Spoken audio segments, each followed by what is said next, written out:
गजाननं भूतगणादिसेवितं कपेत्यम्बुफलचार्वक्षणम् उमासुतं शोकविनाशिकारिकं नमामि विघ्नेश्वरपादिपङ्कजं।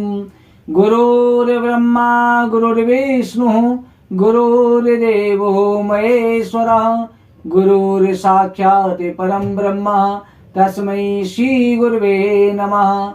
नारायणं नमस्कृत्यं नरं चैव नरोत्तमं देवीं सरस्वतीं व्यासं ततो जयमुदीरयेत्। सविद्वार को छोड़कर आयो तेरे द्वार, श्री वृषभानु की लाडली जरा मेरी ओर निहार। कथा प्रारंभ होते हैं सुनहु वीर हनुमान, राम लखन सिय जानकी सदा करो कल्याण। बोलो वृंदावन बिहारी लाल की जय, हरिवंश महापुराण की जय। श्री सूत जी महाराज कहते हैं कि ऋषिवरों, वैशंपायन ऋषि राजा जनमेजय से बोले कि हे राजन, भगवान श्री नारायण का जो ध्यान करते हैं, उनका भगवान का श्रवण मनन चिंतन करते हैं, परमात्मा उनके सभी प्रकार के कष्टों का नाश करते हैं, क्योंकि मेरे नारायण सच्चिदानंद रूपाय विश्वोत्पत्त्याय हेतवे तापत्रय विनाशाय श्री कृष्णाय वयम नमः। सच्चे आनंद के स्वरूप हैं। परमात्मा के हृदय में सच्चा आनंद है। संसार की किसी वस्तु में आपको आनंद की प्राप्ति नहीं होगी। आप मिष्टान खाते हैं, आप कुछ भी मिठाई खा रहे हैं, आप काजू की बर्फी खा रहे हैं, मिल्क केक खा रहे हैं, कुछ भी खा रहे हैं, केवल जब तक खाते हैं आपको आनंद आ रहा है, और जैसे खाना बंद स्वाद खत्म। परंतु परमात्मा ऐसे आनंद स्वरूप हैं कि उनके शरीर में केवल आनंद ही आनंद है। उन परमात्मा के नाम श्रवण करने में आनंद, उनके ध्यान करने में आनंद, उनकी कथा श्रवण करने में भी आनंद की प्राप्ति होती है। ऐसे सच्चिदानंद स्वरूप है। जिस समय पर महाभारत का युद्ध हो रहा था, महाभारत का युद्ध चल रहा था, हनुमान जी अर्जुन की ध्वजा पर विराजमान थे।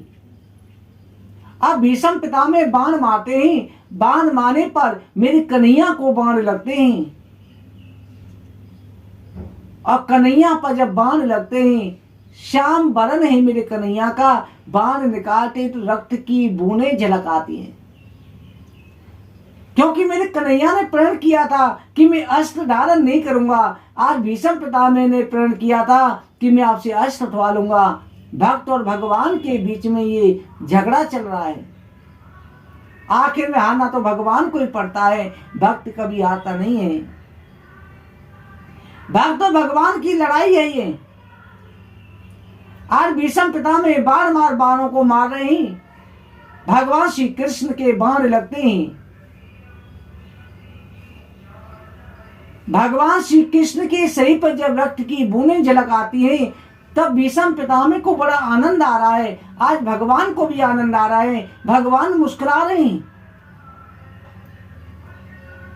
भगवान का शरीर कवच छिन्न भिन्न कर दिया। हनुमान जी को क्रोध आ गया कि आज मेरे रहते हुए मेरे स्वामी को कोई बाण मारे, ऐसा कैसे हो सकता है। इस पितामह भीष्म की इतनी हिम्मत कि हनुमान जी के रहते हुए हनुमान जी के स्वामी को बाण मारे। हनुमान जी हुम हुम शब्द करने लगे, हनुमान जी को क्रोध आने लगे, हुंकार भरने लगे। भगवान श्री कृष्ण ने नजर उठा के देखा, हनुमान जी ये हुम हुम क्या कर रहे हो, क्यों क्रोधित हो रहे हो। हनुमान जी ने कहा, स्वामी आपने तो प्रतिज्ञा करी है अस्त्र धारण ना करूंगा, परंतु मैंने नहीं करी। मेरे रहते हुए आपको कोई बाण मारे, ये कैसे हो सकता है। आपके शरीर से रक्त की बूंदें निकल रही हैं, आप घायल हो चुके हो। भगवान ने कहा, हनुमान जी अगर मेरे अंदर भी रक्त मांस मंजा हुआ तो मुझ में और जीवात्मा में अंतर ही क्या है? परमात्मा के अंदर ये पंच धातुएं नहीं होती हैं हनुमान जी। आप भीष्म पितामह की दृष्टि से देखो, मेरे अंदर तो आनंद ही आनंद भरा हुआ है, मुझे सच्चिदानंद कहा जाता है। मेरे अंदर से भी जो निकल रहा है वो आनंद ही निकल रहा है, और मुझे भी इन बाणों से आनंद की अनुभूति हो रही है। यहाँ पर जो मारने वाला है वो भी मैं हूं, जो मरने वाला है वो भी मैं हूं, सब कुछ मैं हूं, तो इसमें कष्ट किसको? हनुमान जी ने कहा प्रभु मुझे क्षमा करें। तो इसलिए कहा जाता है भक्तों, परमात्मा के शरीर में केवल आनंद ही आनंद है। परमात्मा के हर घड़ी हर क्षण आप जो परमात्मा की अनुभूति करेंगे आपको आनंद आ जाएगा।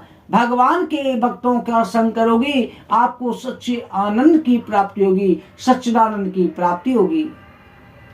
इसलिए सच्चे आनंद की खोज करो। वैशंपायन ऋषि कहते हैं, राजन अब मैं तुमसे हरिवंश पुराण के अनुसार आगे की वंशावली का वर्णन करता हूं। मार्कंडेय जी ने अपने ग्रंथ में भी रचना करी है। हे राजन, कश्यप ऋषि की पत्नी दक्षिणायनी के गर्भ से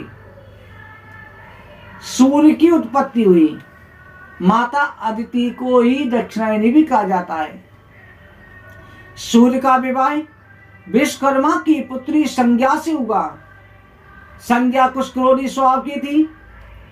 वो अपने यौवन की आग के सामने सूर्य के ताप से सदैव असंतुष्ट रहती थी। सूर्य के तेज के कारण संज्ञा की सारी सुंदरता नष्ट हो गई। अब संज्ञा जो है, जो विश्वकर्मा की पुत्री थी, विश्वासुर की पत्नी थी, सूर्य के तेज को सह नहीं पाती थी।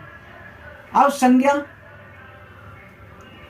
उस समय पर वहां से चली गई क्योंकि उसकी सुंदरता नष्ट हो गई थी। एक बार वृद्ध कश्यप के आश्रम पर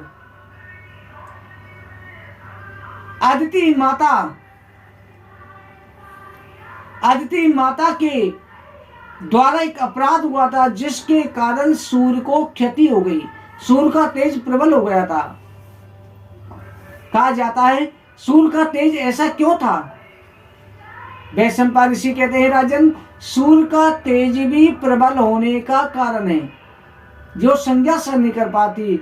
जब माता अदिति गर्भवती थी, भिक्षा के लिए गई, कश्यप ने उसे आलस्य नष्ट होने का श्राप दिया। श्राप को सुनते ही अदिति बिलक बिलक कर रोने लगी। तब कश्यप ऋषि बोले, तुम्हारे गर्भस्थ बच्चा नष्ट नहीं होगा, वो सुरक्षित रहेगा। उसका प्रचंड ताप तीनों लोगों को रोशनी प्रदान करेगा। इस तरह से वो श्राप था। उसी कारण से जो सूर्य नामक पुत्र हुआ, क्योंकि सूर्य की रचना पहले भी भगवान ने कर दी थी, शिव जी ने करी थी, परंतु शिव जी के द्वारा सूर्य का वध हो गया था। इसलिए कश्यप ऋषि और अदिति के द्वारा दोबारा जन्म लिया था। और सूर्य का जो तेज है संज्ञा सहन नहीं कर पाती थी। सूर्य के द्वारा संज्ञा के गर्भ से एक कन्या और 2 पुत्रों का जन्म हो गया। कन्या का नाम रखा गया यमुना और पुत्रों का नाम था श्राद्धदेव और यम। जो श्राद्धदेव मनु थे, श्राद्धदेव मनु और यम, ये 2 पुत्रों का नाम था। दोनों ही मनु हुए। यम और यमुना की उत्पत्ति जुड़वे भाई बहन के रूप में हुई। श्राद्धदेव मनु बड़े थे और यम और यमुना दोनों भाई बहन जोड़ा जन की युगल थे, जुड़वा पैदा हुए थे। सूर्य के तीव्र ताप से पीड़ित होकर के संज्ञा अपनी छाया की संज्ञा बना करके अपने पिता के घर चली गई, परंतु उसके पिता ने उससे कहा, बेटी इस तरह से नाराज होकर आना ठीक नहीं है। संज्ञा वहां से तपस्या करने के लिए चली गई। इधर भगवान सूर्य जो है उनके द्वारा छाया से आगे की दृष्टि चलने लगी। इधर जो छाया ने, संज्ञा ने छाया से वचन लिया कि तुम कभी भी इस रहस्य को सूर्य के सामने प्रकट नहीं करोगी। तब छाया ने कहा, देवी जब तक कोई मेरा केस नहीं पकड़ेगा, मुझे श्राप नहीं देगा, तब तक मैं राज को नहीं खोलूंगी। इधर जो है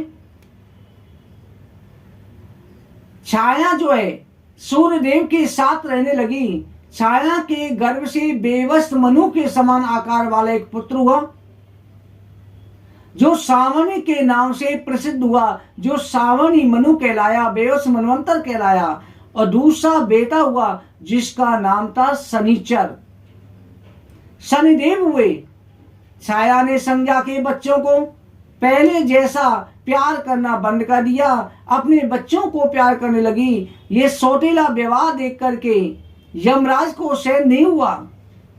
उसने विमाता छाया को क्रोध से मारने के लिए अपना पैर उठाया। एक दिन गुस्से में पैर उठाया। बच्चे नादानी करी जाते हैं, तो उस समय पर छाया ने यमराज को श्राप दे दिया कि तुम्हारा पैर इस समय पर कट करके गिर जाए।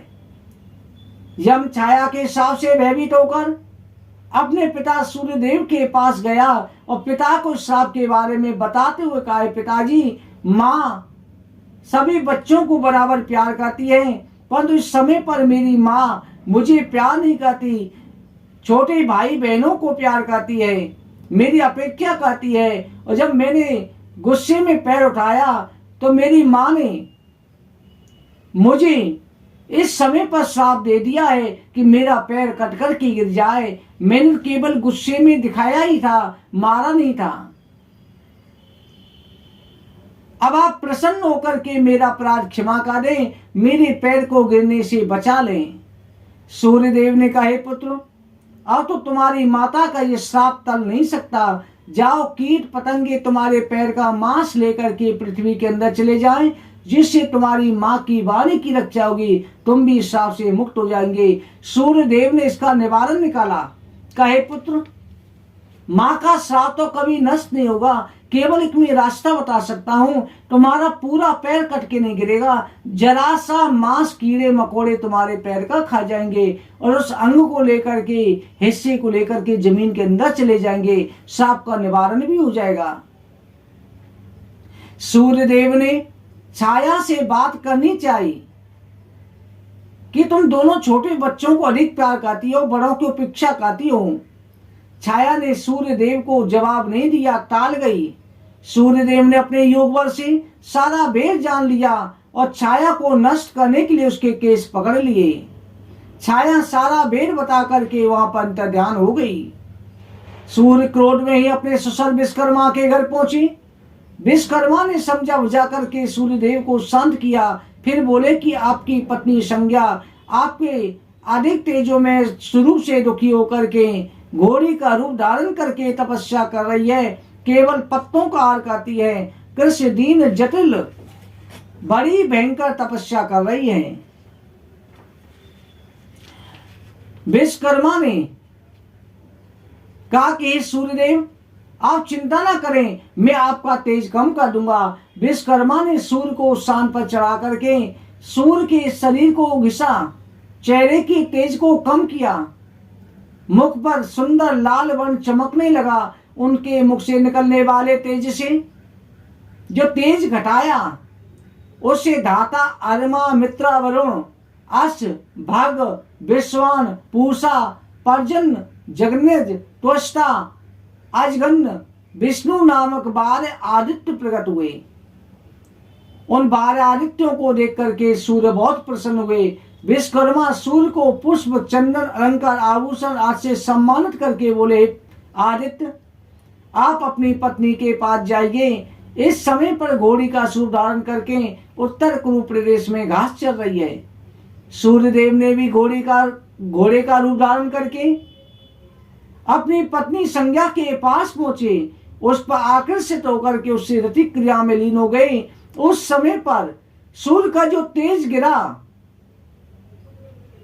इधर सूर्य संज्ञा ने उसे परपुरुष समझ करके उनके तेज को त्याग दिया, नाखून के द्वारा त्यागा, जिससे 2 अश्विनी कुमार प्रकट हुए। सूर्य ने भार्या संज्ञा को अपना रूप दिखाया, तभी से उन कुमारों के पिता सूर्य और माता सूर्य पत्नी संज्ञा हुई। सूर्यदेव के द्वारा अश्विनी कुमारों का जन्म हो गया। छाया के हिसाब से दुखी यमराज धर्म पूर्वक प्रजा पर शासन करने लगे। पितरों के अधिपति और लोकपाल हो गए। यमराज का भाई शनि ग्रह बन गया। दोनों अश्विनी कुमार वैद हुई। विश्वकर्मा ने अपने शान पर सूर्य का जो तेज कम किया था, उस तेज से भगवान विष्णु का सुदर्शन चक्र का निर्माण किया, जिसके द्वारा भगवान विष्णु ने असंख्य असुरों का नाश किया। यम की बहन यमुना एक नदी बन गई, जो आकर के पृथ्वी पर ब्रजमंडल में वृंदावन में बहने लगी। सिद्धा व मनु सामान्य नाम से प्रसिद्ध हुए। वैशंपा जी कहते हैं, राजन, मनु का वंश वर्णन करता हूं। बेवस मनु के 9 पुत्र हुए, इक्ष्वाकु, नाभाग, विष्णु, नरिशन, प्रांशु, नाभाकुरुष और प्रसग। पहले बेवस मनु की कोई संतान नहीं थी। उन्होंने संतान की कामना से मित्र और वरुण को प्रसन्न करने के लिए पुत्रेष्टि यज्ञ किया, और हरिवंश महापुराण के द्वारा पुत्रेष्टि यज्ञ में कथा श्रवण कराया गया। इस यज्ञ से सभी ऋषि मुनि देवता गंधर्व प्रसन्न हुए। मित्र वरुण के अंश से उस यज्ञ में इडा नाम की कन्या उत्पन्न हुई, जो दिव्य अलंकारों वस्त्र अलंकारों से सम्मानित थी। मनु ने इडा से अपने निर्देशों का पालन करने को कहा। इडा मनु से बोली कि मैं मित्र वरुण के अंश से उत्पन्न हुई हूँ, सर्वप्रथम हमें उनके यहाँ जाना चाहिए, अन्य कहीं नहीं, अन्यथा मेरा नाश हो जाएगा। ये कहकर के इडा मित्र वरुण के पास चली गई।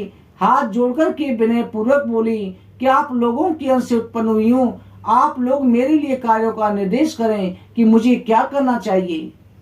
मित्र वरुण इडा से बोले कि हम लोग तुम्हारे इस आचरण से प्रसिद्ध हैं सुभगे। तुम तीनों लोकों में, त्रिलोकी में हमारी कन्या और महाराज मनु के वंशधर के पुत्र के रूप में होंगी। तुम सभी के लिए प्रिय और धर्मात्मा बनकर के सुदुम्न नाम से बेवस मनुवंश का विस्तार करोगी। महाराज मनु का तप पराक्रम शास्त्र ज्ञान अनुपम है, तुम उनके वंश की वृद्धि करो। मित्र वरुण से विदा होकर के इडा अपने पिता के पास जाने लगी। रास्ते में चंद्रमा के पुत्र बुध को देख करके मोहित हो गई। बुध ने अपने मुख के द्वारा उसे आकर्षित कर दिया, जिनसे दोनों प्रेम पास में बन गए। बुध से पुनर्वा नामक पुत्र इडा के गर्भ से उत्पन्न हुआ। पुत्र उत्पत्ति के बाद इडा का सतीत्व नष्ट हो गया। वो पुरुष बनकर के सुदुम्न नाम से प्रसिद्ध हुई। सुदुम्न के 3 पुत्र हुए, उत्कल, गया, विनितास। उत्कल को उत्तर का राजा, विनितास को पश्चिम का राज्य, गया को पूर्व का राज्य मिला। गया की राजधानी का नाम गया पड़ गया। प्रजापति मनु इक्ष्वाकु 8-10 पुत्रों को उत्पन्न होने के बाद सूर्य में लीन हो गए। उनका उत्तराधिकारी राजा इक्ष्वाकु ही बना। गुरु वशिष्ठ जी के निर्देश पर सुदुम्न प्रतिष्ठानपुर का राजा बना। कुछ ही समय बाद सुदुम्न ने पुरुरवा को राज सौंप दिया। उत्कल के 3 पुत्र हुए, दिष्टक, अम्बरीक और दंड थे। दंड के नाम से दंड कारण प्रसिद्ध हुआ। सुदुम्न में स्त्री भाव और पुरुष भाव दोनों विद्यमान थी। 6 महीने इस इडा कन्या जो थी वो पुरुष बन के रहती, तब राजा सुदुम्न कहलाती, और जब स्त्री बन जाती तो महलों के अंदर छिप करके इडा बन के रहती थी। उसके जो है नरिश्चंद्र के पुत्र शक, नाभाग के पुत्र अम्बरीक हुए, घृणी के पुत्र युद्ध में न जीतने वाले धर्राष्ट्र, सजाकी के पुत्र आनक और सुकन्या नाम की कन्या हुई। सुकन्या का विवाह च्यवन ऋषि के साथ हुआ। आनंद का पुत्र तेजस्वी रेव हुआ। रेव आनंद देश का राजा बना। उसकी राजधानी कुटस्थली कहलाई। उसके 100 पुत्र हुए, बड़े पराक्रमी, बड़े ही बलवान थी। बड़े पुत्र का नाम कुकुदमी था। रेवत जो है कुछ समय कुकुदमी को साथ लेकर के एक समय ब्रह्मलोक में संगीत सुनने चला गया। ब्रह्मलोक में रेवत एक मौत ठहरा, परंतु मृत लोक पर अनेक युग बराबर बीत गए। रेवत जब ब्रह्मलोक से मृत लोक लौटा तो यादवों का राज्य हो गया था। उसकी रक्षा में वासुदेव, आदि विष्णु भोज, अंडक, विष्णु भी सेनाथ थे। महाराज रेवत ने समय को पहचान करके अपनी पुत्री रेवती से बलराम जी का विवाह कर दिया। स्वयं सुमेरु पर्वत पर तपस्या करने चले गई। रेवत आज शेष भाई यादव के साथ में वहीं पर दिशाओं में जाकर के बस गए। इनकी संतान अपने सूर्य का वंशज कहलाने लगी। इस तरह से रेवत वंश ये सूर्य की वंशावली चली और चंद्रमा की सूर्य वंश से ही साथ में चंद्रवंश भी चल पड़ा, क्योंकि चंद्रमा के पुत्र बुध के द्वारा फिर चंद्रवंश आगे चल गया। बुध के पुनर्वा हुए, फिर पुरु वंशज कहलाए। वैष्णव जी कहते हैं, राजन एक बार की बात है, मनु महाराज को छींक आई। योग बल में बैठे थे, तपस्या कर रहे थे। तपस्या करते करते छींक आई। छींक आते एक पुरुष उत्पन्न हुआ जिसका नाम रखा गया इक्ष्वाकु। इक्ष्वाकु वंश कहलाया। उसके 100 पुत्र हुए, जिनमें सबसे बड़ा था विकुक्षी। विकुक्षी का पेट बहुत बड़ा था, जिससे वो कुशल योद्धा तो नहीं बन सका, परंतु धर्मात्मा होने के कारण अयोध्या का राजा हो गया। विकुक्षी के शकुन आदि 50 पुत्र उत्पन्न हुए। ये सभी उत्तर दिशा में स्थित होकर राज्य की रक्षा करते थे। विकुक्षी के ससाद 48 भाई दक्षिण दिशा में स्थित होकर राज्य की रक्षा करते थे। ससाद के पुत्र कुकुश ने एक बार देवासुर संग्राम में, ससाद का पुत्र था कुकुश, एक बार देवताओं का और असुरों का संग्राम हुआ। देवताओं ने उससे सहायता मांगी। उसने कहा कि मेरे जिस समय पर युद्ध करता हूं, मेरे भार को घोड़े सहन नहीं कर सकते। तब देवराज इंद्र को घोड़ा बना करके, उसको बैल बना करके उसके ऊपर सवारी करी, इसलिए उसका नाम कुकुश पड़ा।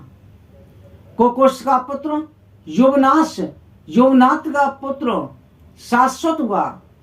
इसी शाश्वत ने सावस्तपुरी का निर्माण किया। सावस के पुत्र वैदस हुए। वैदत के पुत्र राजा कुबलास हुए, जिन्होंने धुंध नामक राक्षस का वध किया। धुंध का वध करने के कारण कुबलास को ही धुंधमार कहने लगे। वैशंपा जी कहते हैं, राजन कुबलास के 100 पुत्र थे, जो सभी धर्मपरायण, यज्ञ प्रिय, विद्वान, धनुर्विद्या में अति निपुण थे। राजा वैदत ने कुबलास को राज्य का भार सौंप करके वानप्रस्थ ग्रहण किया, वन में गमन करने चले गए। हे राजन, इधर ऋषि मुनियों ने कहा कि हे राजन, आपका प्रमुख कार्य हमारी रक्षा करना है, आप हमारी रक्षा करेंगे। मेरे आश्रम के पास में उज्जानक नामक समुद्र के किनारे समतल मरुभूमि में महाकाय अत्यंत बलवान मधुपुत्र धुंध तपस्या कर रहा है, जो देवता लोग भी उसे जीतने में असमर्थ हैं। वह पृथ्वी के विनाश हेतु तप कर रहा है। वह वर्ष में एक बार ही श्वास लेता है। इसके बाद श्वास लेने मात्र से पृथ्वी और पर्वत कांपने लग जाते हैं। उसके श्वास के प्रभाव से जब वो श्वास छोड़ता है, उस समय पर भयंकर धूल उड़ती है। धूल में संसार छिप जाता है। 1 सप्ताह तक भूचाल आ जाता है। उसके श्वास में चिंगारियां, बड़े बड़े अंगार, भयंकर धुआं निकलता है, जिस कारण से हमसे आश्रम में रहा नहीं जाता। आप उस राक्षस का वध करो, जिससे सभी प्राणी निर्भय हो जाएं। वैद्यनाथ ने महर्षि उतंग से कहा कि भगवान, अब आप कृपा करके मुझे रास्ता दिखाएं। मैंने घर गृहस्थी का त्याग कर दिया है, शस्त्रों का त्याग कर दिया है, अब मैं शस्त्र नहीं उठा सकता। परंतु अपने इस पुत्र कुबलास को आपके चरणों में सौंप रहा हूं, यही धुंध नामक राक्षस का वध करेगा। कुबलास अपने 100 पुत्रों सहित राक्षस धुंध को मारने के लिए मातम उत्कंठ के साथ चल दिया।